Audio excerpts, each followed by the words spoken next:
Hello everyone. स्वागत है आप सभी का काजशमा क्लासेस यूट्यूब चैनल में। आज की वीडियो में जो टॉपिक हम डिस्कस करने वाले हैं वो है वेदांता। हम इससे प्रीवियस वीडियो में भी सांख्य फिलोसफी डिस्कस कर चुके हैं जो कि एक इंडियन फिलोसफी ही थी, और इस वीडियो में हम वेदांता के बारे में डिटेल से जानेंगे, समझेंगे, डिस्कस करेंगे। इंट्रोडक्शन के साथ स्टार्ट कर लेते हैं। थंबनेल में आपने देख ही लिया होगा कि हम क्या क्या डिस्कस करने वाले हैं। हम इंट्रो डिस्कस करेंगे, मीनिंग डिस्कस करेंगे, कुछ की पॉइंट्स डिस्कस करेंगे, एजुकेशन इम्प्लीकेशन। तो सभी पॉइंट्स को हम डिस्कस करते हुए चलेंगे। Vedanta is the main basis of Indian philosophy. Indian philosophy यानी कि भारतीय दर्शन शास्त्र के लिए वेदांता एक मेन बेस का काम करता है। And Vedanta is used as a branch of knowledge application. Vedanta को नॉलेज एप्लीकेशन की ब्रांच माना जाता है। And the main source of Vedanta is Upanishad, यानी जो वेदांता का मेन सोर्स है, जो माध्यम है, वो क्या है? उपनिषद है। उपनिषद आर कॉल्ड वेदांता। उपनिषदों को हम वेदांता कहते हैं। रीजन क्या है? हमारे 4 वेद थे, जिसमें से जो लास्ट है वो उपनिषदों को माना जाता है। तो उपनिषदों को ही हम वेदांता, यानी जब वेदों का अंत हुआ तो इसे ही उपनिषद और वेदांता कहा जाता है। यहाँ पर हम कुछ की पॉइंट्स डिस्कस करेंगे। सबसे पहले हम फाउंडर की बात करें कि वेदांता के फाउंडर कौन थे। वो थे वादरायणा जी, यानी हिंदी में बोले तो वादरायण। ये थे वेदांता के फाउंडर। और इसके को फाउंडर, यानी कि सबसे पहले तो एक तरह से हम बोल सकते हैं जो फादर ऑफ हम वेदांता की बात करें तो वो वादरायण जी थे। लेकिन अगर इसके को फाउंडर की बात करें या फिर जिसने वेदांता को आगे बढ़ाया, उनमें जो मेन नाम आता है वो है शंकराचार्य जी का, आदि गुरु शंकराचार्य जी, वल्लभाचार्य जी, निम्बराचार्य जी और रामार्जुनाचार्य। तो ये सभी गुरु हुए हैं जिन्होंने जो है वेदांता को आगे बढ़ाया। लेकिन इसके फाउंडर की बात की जाए तो वो वादनारायण जी थे। नेक्स्ट आता है बिगिनिंग टाइम, यानी वेदांता कब लिखे गए या फिर कब इसकी शुरुआत हुई। तो 1500 ईस्वी पूर्व यानी बिफोर क्राइस्ट इसकी शुरुआत हुई थी। फोकस किस बात पर किया जाता है वेदांता में? द एसेंस ऑफ वेदास, यानी वेदांता को वेदों का सार माना जाता है। यानी चारों वेदों का, हमारे 4 वेद हैं, उन चारों वेदों का निचोड़ माना जाता है वेदांतों को। नेक्स्ट है टाइप ऑफ ऑर्थोडॉक्स, यानी वेदांत ऑर्थोडॉक्स टाइप है। ऑर्थोडॉक्स का मतलब होता है आस्तिक, यानी जो ईश्वर में विश्वास रखते हैं। जो मेन आप बोल सकते हो पावर है, ग्रुप ऑफ पावर्स बोलते हैं। जितनी भी पावर्स है वर्ल्ड की, या फिर हम बात करें आत्मा परमात्मा, तो सारी पावर्स किस में है? ईश्वर में है। नेक्स्ट आता है सोर्स बुक वादरायणाइज, यानी कि वेदांता को जो हमने सोर्स बुक की बात करें तो वो वादरायणा जी की बुक से ही वेदांता सूत्रा से लिया गया है। और इसके स्कूल्स को अभी हम नेक्स्ट स्लाइड में डिटेल में डिस्कस करेंगे, तब आप अच्छे से समझ पाओगे। तो यहाँ पर उनके नाम दिए गए हैं कि स्कूल्स कौन से थे वेदांता के। एंड लास्ट पॉइंट है, it is also known as Uttar Mimamsa. Uttar मीमांसा किसको बोला जाता है? वेदों के लास्ट पार्ट को उत्तर मीमांसा बोला जाता है। नेक्स्ट है मीनिंग ऑफ वेदांता। यहाँ थोड़ा हम डिटेल में जानेंगे। Vedanta literally means and of Vedas. मैं यहाँ दोबारा रिपीट कर दूं, एंड ऑफ वेदास का मतलब वेदों का खत्म होना नहीं है। एंड ऑफ वेदास का मतलब है कि हमारे 4 वेद हुए हैं, जिसमें से ऋग्वेद, यजुर्वेद, सामवेद और अथर्ववेद, ये 4 वेद हैं। इन चारों का कंक्लूजन निकाल के जो सार निकाला, इसको हम वेदांता कहते हैं। And refers to Upanishad and it comes at the end of Vedas, यानी जो उपनिषद है उसी को वेदांता कहा जाता है, क्योंकि वो जो उपनिषद थे वो वेदों के सबसे एंड में थे, इसीलिए इसको वेदांत या फिर एंड ऑफ वेदास कहा जाता है। इट इज कॉल्ड उत्तर मीमांसा, उत्तर मीमांसा भी कहा जाता है। और उत्तर मीमांसा का मतलब होता है लेटर और higher inquiry as it was concern with the Vedic knowledge and is constructed with Purv Mimamsa, meaning former or primary inquiry, which deals with the कर्मकांड और रिचुअल पार्ट्स द वेदास। यानी कि हम इसे उत्तर मीमांसा भी कहते हैं, जिसका मतलब है बाद की या उच्च जांच। यानी जब आप कोई सर्च करते हो बाद में, या फिर कोई हायर लेवल पे जाकर कोई सर्च करते हो, क्योंकि यह वैदिक ज्ञान से संबंधित था, यानी जो हमारा वैदिक ज्ञान हुआ है उससे रिलेट करता था वेदांता। और इसकी तुलना हमने पूर्व मीमांसा से की, जिसका मतलब होता है पूर्व या प्राथमिक जांच यानी जो हम ऑलरेडी पहले कर चुके हैं उसकी और भी ज्यादा जांच करना, और भी ज्यादा हायर सर्च करना, और जिसमें जो था कर्मकांड और अनुष्ठानों के बारे में बताया गया था, यानी कि आप जैसा कर्म करोगे वैसा फल भोगोगे, और अनुष्ठान करके यानी ईश्वर की पूजा अर्चना कर कर हम जो है प्रायश्चित कर सकते हैं। तो वेदांता में सारी यही सब बातें कही गई थी। नेक्स्ट हम वेदांता के स्कूल्स डिस्कस करने वाले हैं, लेकिन उससे पहले आपको कुछ एलिमेंट्स को जानना होगा कि वेदांता के एलिमेंट्स, या फिर हम बिलीव्स की बात करें कि जो वेदांता है उनके बिलीव्स किन एलिमेंट्स पर हैं। तो एक बार हम इनको जल्दी से डिस्कस कर लेते हैं ताकि आप और अच्छे से और क्लैरिफाई तरीके से वेदांता को समझ पाएंगे। सबसे पहले आता है मेटाफिजिक्स, यानी जो वेदांता का एलिमेंट है वो मेटाफिजिक्स है, यानी कि तत्व मीमांसा, जिसका मतलब है द ब्रह्मा और God which is the ultimate reality, यानी कि ब्रह्मा है जो ईश्वर है, वो सुप्रीम पावर है, उसके अलावा किसी के पास पावर नहीं है। आत्मा और जीवात्मा which refers to the individual soul और सेल्फ, यानी जो आत्मा और जीवात्मा होते हैं वो खुद को संदर्भित करते हैं, यानी कि अगर हम अच्छे काम करेंगे तो हम ईश्वर से कनेक्ट हो सकते हैं। एंड प्रकृति और जगत which is empirical world ever changing physical universe body and matter, यानी कि अगर हम बात करें जो ये प्रकृति है, जो ये संसार है, वो हमेशा चेंज होता रहता है। तो ये था मेटाफिजिक्स यानी कि तत्व मीमांसा, जिसमें ईश्वर को सुप्रीम पावर बताया गया है, और जो मटेरियलिस्टिक वर्ल्ड है उसको चेंजेबल माना गया है कि वो टाइम टू टाइम चेंज होता रहता है। देन आता है एपिस्टोमोलॉजी, जिसका मतलब होता है ज्ञान मीमांसा। देखिए, दो तरह का ज्ञान होता है। ये टॉपिक एक बार आप यहाँ समझ लोगे तो आगे जो हम एम्स ऑफ एजुकेशन या फिर जो प्रिंसिपल्स करने वाले हैं वहां आपको कोई प्रॉब्लम नहीं आएगी। एपिस्टोमोलॉजी यानी कि ज्ञान मीमांसा। देखिए, दो तरह का ज्ञान होता है। पराविद्या, विद्या तो सभी को पता होगा, चाहे आप इंग्लिश मीडियम हो या हिंदी मीडियम हो। विद्या हम मतलब पढ़ते भी आए हैं कि विद्या अर्जित करनी चाहिए, विद्या प्राप्त करने ही हम विद्यालय जाते हैं। तो दो तरह की विद्या होती है, एक होती है पराविद्या और एक होती है अपराविद्या। पराविद्या मतलब कि स्पिरिचुअल नॉलेज, जहाँ आपको स्कूल्स में मोरल वैल्यू सिखाई जाती है, एटिकेट सिखाए जाते हैं, मेडिटेशन, योगा। और एक होती है अपराविद्या। अपराविद्या में आप क्या सीखते हो, लाइक हम सुनना सीखते हैं, चिंतन मनन श्रवण, ये तीन चीजें हैं, यानी कि सुनना, बोलना, उसको मतलब एक तरह से अपना रिफ्लेक्ट करना। तो ये सारा हम सीखते हैं अपराविद्या में। फिर आता है एक्सिसोलॉजी, यानी कि मूल्य मीमांसा, यानी कि हमें कैसे लॉयल रहना है, होनेस्टी हमें पालन करना चाहिए, होनेस्टी का, अपनी वैल्यूज को फॉलो करना चाहिए, अपने संस्कार को फॉलो करना चाहिए। तो ये सारी बातें किस में आती है, एक्सिसोलॉजी में, यानी कि मूल्य मीमांसा में। तो आई होप आपको तीनों एलिमेंट्स या तीनों बिलीव्स क्लियर हो गए होंगे। मेटाफिजिक्स जहां पर जो है गॉड सुप्रीम पावर है, एपिस्टोमोलॉजी यानी जहां पर आप पराविद्या और अपराविद्या से ज्ञान लेते हो, और फिर आता है एक्सिसियोलॉजी जहां पर आप वैल्यू सीखते हो, संस्कार सीखते हो, और ये सारी चीजें जो है आप अपनी एटिकेट्स में शामिल करते हो। नेक्स्ट है स्कूल्स ऑफ वेदांता, यानी जैसे हम एग्जाम्पल ले, स्कूल में क्लासेस होती हैं, क्लासेस में भी कई सारे सेक्शंस होते हैं, तो वैसे ही वेदांता के कई स्कूल्स डिवाइड किए गए जिनके अलग अलग फाउंडर्स थे। जो फर्स्ट स्कूल था, स्कूल ऑफ वेदांता, वो था अद्वैत, जिसके जो फाउंडर थे वो थे शंकराचार्य। सेकंड है विशिष्टाद्वैत, जिसके फाउंडर थे रामानुजाचार्य। थर्ड वन इज द्वैत वेदांत, जिसके फाउंडर माधवाचार्य थे। ये तीनों स्कूल्स जो कि काफी ज्यादा इंपॉर्टेंट है, इनको हम डिटेल में भी डिस्कस करेंगे।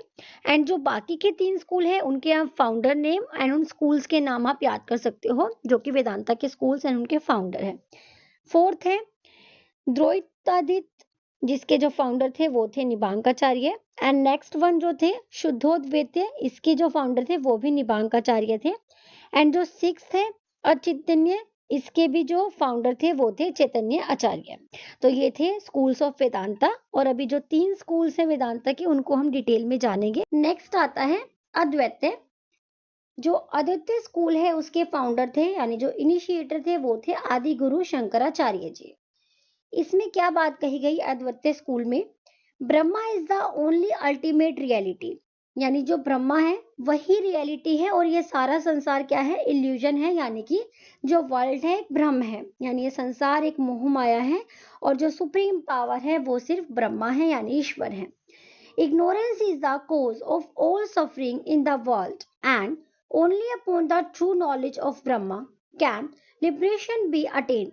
यानी कि हम जो कुछ भी इस संसार का रीजन मानते हैं वो सभी कुछ या सभी नॉलेज ब्रह्मा ही है, यानी जो सत्य है वो ब्रह्मा ही है। Upon liberation there is no difference between individual soul jivatma and Brahma, यानी कि हम बात करें इंसानों की यानी जीवात्मा की और आत्मा की, तो ये सभी एक ही है और कोई पावर नहीं होती, सिर्फ ब्रह्मा ही सुप्रीम पावर होती है। नेक्स्ट है विशिष्ट द्वैत। द प्रो फाउंडर यानी जो इसके प्रतिपादक थे वो थे राजश्री रामार्जुनाचार्य जी। His opinion was contrary to Shankaracharya. वो शंकराचार्य के अपोजिट यानी विपरीत बात कहते थे।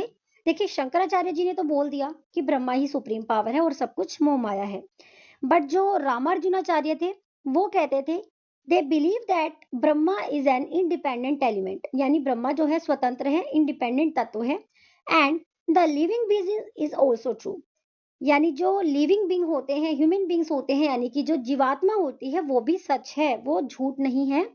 लेकिन जो शंकराचार्य है वो तो कहते थे कि भाई और सब कुछ मोह माया है, सिर्फ ब्रह्मा ही सुप्रीम है, जीवात्मा कुछ नहीं होती। लेकिन जो रामार्जुनाचार्य है, जो उन्होंने विशिष्ट द्वैत दिया था, यहाँ पर कहते हैं कि ब्रह्मा भी होता है और जो लिविंग बींग्स है वो भी होते हैं, लेकिन ये कह देते हैं कि ब्रह्मा इंडिपेंडेंट है यानी कि स्वतंत्र है और जो लिविंग बींग्स होते हैं वो ब्रह्मा पर डिपेंडेंट होते हैं। तो ये बात इन्होंने कही थी। नेक्स्ट द्वैता वेदांत, जिसके जो प्रो फाउंडर थे वो माधवाचार्य जी थे। जो माधवाचार्य जी थे वो ड्वेलिज्म में विश्वास करते थे, यानी द्वि सिद्धांतवाद में विश्वास करते थे। कैसे करते थे देखिए, they believe that world and the living beings are separate but controlled by God. वे मानते थे कि जो ईश्वर है और जो इंसान है यानी जो जीवात्मा, जिसमें पेड़ पौधे जीव जंतु सभी आ जाते हैं जीवात्मा में, वे दोनों ही अलग अलग हैं लेकिन गॉड के थ्रू कंट्रोल किए जाते हैं। दे believe that living beings is knowledge and joyful by nature, यानी जो लिविंग बींग्स होते हैं वे नॉलेजेबल भी होते हैं और जॉयफुल भी रहते हैं by nature, but influence of mind body, लेकिन जो उनके ऊपर इन्फ्लुएंस पड़ता है बॉडी का, माइंड का, it has to suffer and these all are results of karma, यानी जब आप इस संसार में रहोगे तो आपको अपने कर्मों के थ्रू जो भी आप करोगे वो सहना पड़ेगा और कर्मा का ही सब रिजल्ट होता है, यानी आप जैसा कर्म करोगे उसी अकॉर्डिंग आपको सफर करना पड़ेगा। एक बार हम इन तीनों को शॉर्ट में क्रिस्प पॉइंट समझ लेते हैं इनके। फर्स्ट पॉइंट है अद्वैत, यानी जहां पर सब कुछ ईश्वर ही होता है, ब्रह्मा होता है और सब कुछ मोह माया होती है। सेकंड पॉइंट है विशिष्टाद्वैत, जहां पर बोला गया है कि ब्रह्मा भी एक्सिस्ट करते हैं और जीवात्मा दोनों एक्सिस्ट करते हैं, लेकिन जो ब्रह्मा है वो इंडिपेंडेंट होता है और जो जीवात्मा है वो ब्रह्मा पर डिपेंड है। थर्ड है द्वैता वेदांत, जिसमें बोला गया है कि जो रियल वर्ल्ड होता है सब कुछ कर्मा पर डिपेंड करता है, अगर जैसा आप कर्म करोगे वैसा आप सफर करोगे। नेक्स्ट है एम्स ऑफ एजुकेशन या प्रिंसिपल ऑफ वेदांता। यहाँ पर देखो मेन जो फोकस रहेगा वो एम्स ऑफ एजुकेशन पर रहेगा। प्रिंसिपल्स ऑफ वेदांता जो हम एम्स ऑफ एजुकेशन करेंगे वही प्रिंसिपल्स में इंक्लूड होंगे, क्योंकि जो प्रिंसिपल्स होंगे उन्हीं प्रिंसिपल के बेस पर ही तो हम एजुकेशन का गोल या एम्स लेकर चलेंगे। ये तो क्लियर है कि जो जैसा प्रिंसिपल होगा वेदांता का उसी तरह से हम अपनी एजुकेशन को सेट करेंगे। तो यहाँ पर हम दोनों को कंक्लूड करते हुए चलेंगे, क्योंकि जो मेन पर्पज है हमारा वो एजुकेशन इम्प्लीकेशन है कि हमें एजुकेशन में कैसे लेकर आना है वेदांता फिलोसफी को। तो एम्स ऑफ एजुकेशन करके हम इसको डिस्कस करेंगे। So the main objective of Vedanta is Brahma realization, यानी जो एजुकेशन का मेन ऑब्जेक्टिव होगा अकॉर्डिंग टू वेदांता फिलोसफी, वहां पर ब्रह्मा से एक तरह से आप रियलाइजेशन कराना बच्चों को कि ब्रह्मा होता क्या है, कैसे हम ईश्वर से कनेक्ट हो सकते हैं अच्छे कर्म करके। तो इस तरह से जो मेन ऑब्जेक्टिव होगा वो होगा Brahma realization. Vedanta philosophy discuss about Brahma, living world, maya etcetera, यानी जो वेदांता फिलोसफी है वो ब्रह्मा, लिविंग वर्ल्ड, माया, इन सभी में एक तरह से आपको नॉलेज देती है। They believe that there is only one power is the world, therefore the attitude of unity should be developed in the child, यानी कि स्टूडेंट के अंदर आप यूनिटी की पावर डेवलप कीजिए। Jiva and Brahma are not separate, यानी जो जीव है और ब्रह्मा है वो अलग अलग नहीं है। अगर आप अच्छे काम करते हो, रियल है, सच बोलते हैं, तो यहाँ पर ब्रह्मा और जो आत्मा है उसमें कोई फर्क नहीं होता। आप सच बोलकर अच्छा जीवन जीकर ब्रह्मा से एक तरह से कनेक्ट हो पाते हैं। नेक्स्ट है डेवलपमेंट ऑफ गुड लाइफ, यानी स्टूडेंट का किस तरह से उनकी लाइफ का एक तरह से सत जीवन का विकास हो पाएगा। So after the realization of Brahm gyan के रियलाइजेशन के बाद द सेकंड ऑब्जेक्टिव जो होगा वो होगा डेवलपमेंट ऑफ गुड लाइफ, यानी स्टूडेंट की गुड लाइफ का डेवलपमेंट करना। तो जिसके लिए चार एक तरह से बोल सकते हो आप कर्म बताए गए हैं, जिसको चतुष्टय कहा जाता है। यहाँ पर इंग्लिश में भी चतुष्टय ही कहा जाता है।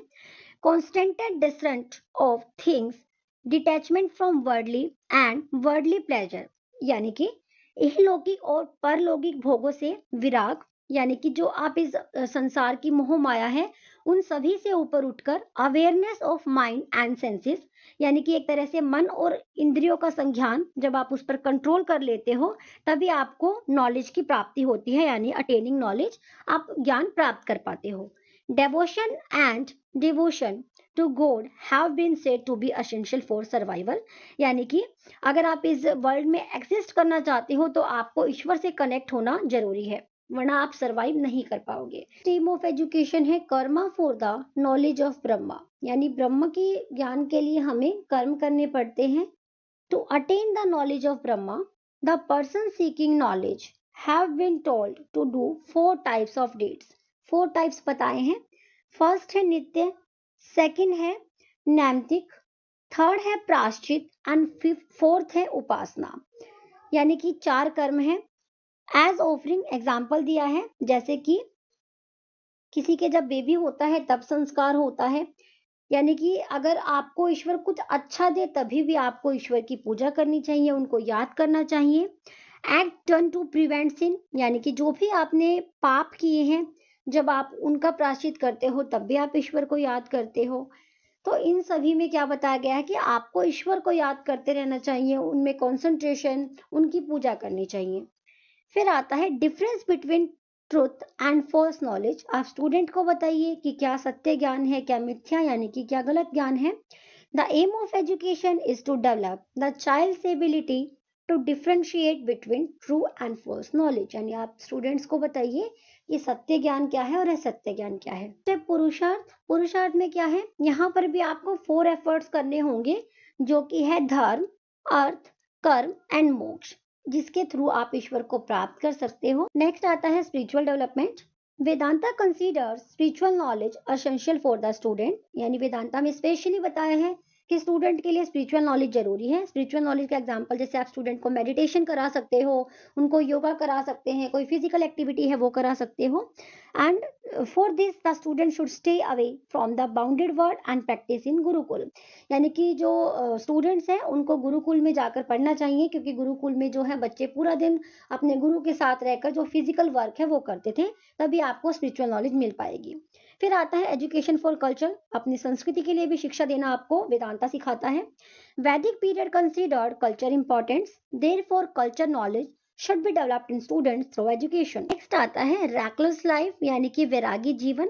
The student should pursue education with renunciation, therefore Vedanta considered living a recluse life by following yoga and yama rules and restraints as essential for education, यानी कि जो स्टूडेंट्स हैं उनको सिंपल जीवन जीना चाहिए, अच्छा फूड एक तरह से अडॉप्ट करना चाहिए, अच्छे विचार अपने अंदर लाने चाहिए, तो इस तरह से वो वैरागी जीवन व्यतीत कर सकते हैं। नेक्स्ट आता है वेदांता एंड टीचिंग मेथड्स, यानी कि अगर आप स्टूडेंट को वेदांता के अकॉर्डिंग एजुकेशन दे रहे हो तो कौन कौन से आप टीचिंग मेथड्स यूज करोगे। सो फर्स्ट आता है क्वेश्चन आंसरिंग मेथड, यानी कि अगर आप स्टूडेंट से कुछ जानना चाहोगे, उन्होंने कितनी नॉलेज उनके पास पहले से है, तो आप क्या यूज करोगे, क्वेश्चन आंसरिंग मेथड का यूज करोगे। एक्सप्लेनेशन मेथड, आपको कोई ज्ञान देना है विद्यार्थियों को तो आप उसको एक्सप्लेन करोगे। फिर आता है मौखिक, मौखिक का मतलब क्या होता है, ओरल मेथड, यानी आप स्टूडेंट को बोलकर कुछ बताते हो, लाइक उनको मंत्र या फिर वैदिक जो लाइंस होती है आप उनको पढ़ाओगे तो कैसे पढ़ाओगे, बोलकर पढ़ाओगे, क्योंकि पहले के टाइम में अगर हम वेदांता पीरियड की बात करें 1500 बिफोर क्राइस्ट की, उस टाइम पर बोर्ड कॉपी पेन इस तरह का कुछ नहीं होता था, तो ज़्यादा फोकस किया जाता था ओरल मेथड पर, क्योंकि उस टाइम पर पत्तों पर लिखकर या फिर जो लकड़ी के बोर्ड होते हैं, वुडन जो पैनल्स होते हैं उस पर लिखाया जाता था, तो ज़्यादा यूज़ ओरल मेथड का होता था। फिर आता है 3 स्टेजेस ऑफ कॉम्प्रिहेंशन, यानी कि अगर आपको कुछ समझना है तो आप 3 स्टेजेस पर वर्क करोगे समझने के लिए, यानी कॉम्प्रिहेंस करने के लिए। एक आता है श्रवण, यानी कि आप सुनोगे। एक आता है मनन, आप उसको सोचोगे यानी मेडिटेट करोगे। एंड एक आता है निधि दर्शन, यानी रियलाइजेशन, आप रिफ्लेक्ट करना सीखोगे। फिर आता है लेक्चर मेथड, आप लेक्चर मेथड से स्टूडेंट को पढ़ाओगे, स्टोरी टेलिंग मेथड से, एंड सेल्फ स्टडी मेथड, जिसमें आप खुद को जान पाओगे कि हम कैसे हैं, कैसे हमें कर्म करने चाहिए, कैसे इस वर्ल्ड में एग्जिस्ट करना है, तो ये होता है सेल्फ स्टडी मेथड। तो ये इन सारे मेथड्स के थ्रू आप स्टूडेंट को वेदांता की नॉलेज दे सकते हो या फिर वेदांता को एजुकेशन में इम्प्लीकेट कर सकते हो। आता है करिकुलम कैसा होगा, तो करिकुलम में पराविद्या और अपराविद्या दोनों इंक्लूड होंगी। पराविद्या का मतलब क्या है, जहाँ पर आपको वेदों का ज्ञान हो, यानी कि जो स्पिरिचुअल नॉलेज है वो आपको हो पाए, आपके अंदर जो वैल्यूज हैं, एटिकेट्स हैं, वो आपको उनकी नॉलेज हो पाए। अपरा विद्या में सब्जेक्टिव नॉलेज या फिर मटेरियलिस्टिक नॉलेज आपको हो पाए, लाइक यहाँ पर एग्जांपल दिया है हिस्ट्री, आयुर्वेदा, इकोनॉमिक्स, एस्ट्रोलॉजी, तो ये सारे सब्जेक्ट अपरा विद्या में आते हैं। नेक्स्ट आता है role of teacher. Role of teacher क्या होगा according to Vedanta philosophy. So यहाँ पर टीचर को गुरु माना जाएगा। टीचर एज एजुकेशनल पेरेंट, यानी जो टीचर हैं उनको शैक्षिक पेरेंट्स माना जाता है। प्रॉब्लम सॉल्वर होगा टीचर का रोल, जो टीचर हैं वो बच्चों की प्रॉब्लम सॉल्व करेंगे। गुरु इज ब्रह्मा, जो टीचर का स्थान होगा, गुरु का स्थान होगा वो ब्रह्मा से इक्वल होगा, यानी कि टीचर को ईश्वर के समान माना जाएगा। एंड नेक्स्ट है सेंटर ऑफ एजुकेशन, जो टीचर होंगे एजुकेशन के सेंटर में होंगे, यानी सेंटर ऑफ एजुकेशन होंगे टीचर। नेक्स्ट है एजुकेशनल इम्प्लीकेशंस या मेरिट, यानी जो शैक्षिक आप कह सकते हो, हम इसको एजुकेशन पर कैसे इम्प्लाई कर सकते हैं या फिर मेरिट्स क्या होंगे according to Vedanta philosophy. So first है all round development of child, यानी कि जब आप स्टूडेंट को वेदांता फिलोसफी के अकॉर्डिंग पढ़ाते हो तो उसका बेनिफिट होगा, एजुकेशनल इम्प्लीकेशन होगी कि आप बच्चों का ऑल राउंड डेवलपमेंट कर पाओगे। इक्वल अपॉर्चुनिटी, सभी स्टूडेंट्स को इक्वल अपॉर्चुनिटी मिल पाएगी विदाउट एनी डिस्क्रिमिनेशन। फिर है एजुकेशन फॉर सेल्फ सफिशिएंसी, यानी खुद की सेटिस्फेक्शन के लिए, खुद को जानने के लिए, अच्छे कर्म के लिए हमें जो है वेदांता को पढ़ना चाहिए या फिर वेदांता के अकॉर्डिंग स्टूडेंट्स को पढ़ाना चाहिए। फिर आता है discipline and people teacher relationship, यानी कि जो डिसिप्लिन होगा एक स्टूडेंट के साथ टीचर के, जो बॉन्डिंग होती है किस तरह की होगी, वो आप यहाँ पर इंक्लूड कर सकते हो। फिर आता है कमर्शियल एजुकेशन एंड वैदिक मैथमेटिक्स, यानी कि जो वैदिक पीरियड होता था, जब बच्चे गुरुकुल में शिक्षा लेते थे तो वहां पर उनको कमर्शियल एजुकेशन भी दी जाती थी। कमर्शियल एजुकेशन मतलब जिसके बलबूते पर वो अपना रोजगार प्राप्त कर पाए, लाइक उनको हाथों के काम सिखाए जाते थे, टोकरी बनाना बांस की, या फिर जो अदर स्किल्स होती थी, हाथ से कुछ कलाकृति बनाना, चित्रकारी करना, तो ये सारे कमर्शियल एजुकेशन स्टूडेंट्स को दी जाती थी। और हम वैदिक मैथमेटिक्स की बात करें, जिसको हम आज भी पढ़ते हैं, जो इम्पोर्टेंट कॉन्सेप्ट माना जाता है, वो भी हमारे जो वैदिक फिलोसफी है उसी की देन थी। फिर है रिस्पेक्ट ऑफ टीचर्स, टीचर्स की रिस्पेक्ट उस टाइम पीरियड में बहुत ज़्यादा होती थी, तो हमें आज भी बच्चों को सिखाना चाहिए कि हम कैसे एक तरह से अपने वैदिक कल्चर को फॉलो कर सकते हैं। फिर आता है personality and character development, students की पर्सनैलिटी का, करेक्टर का डेवलपमेंट करना, उनको शिष्टाचार सिखाना, मोरल वैल्यू सिखाना। एंड लास्ट आता है arts and handicraft were given importance, उस टाइम पीरियड में आर्ट एंड हैंडीक्राफ्ट को काफ़ी इम्पोर्टेंस दी जाती थी, जिसको हम आज भी एजुकेशन में इम्प्लीकेट कर सकते हैं। सो वीडियो में इतना ही। वीडियो इन्फॉर्मेटिव लगी हो, अच्छी लगी हो तो लाइक शेयर एंड सब्सक्राइब।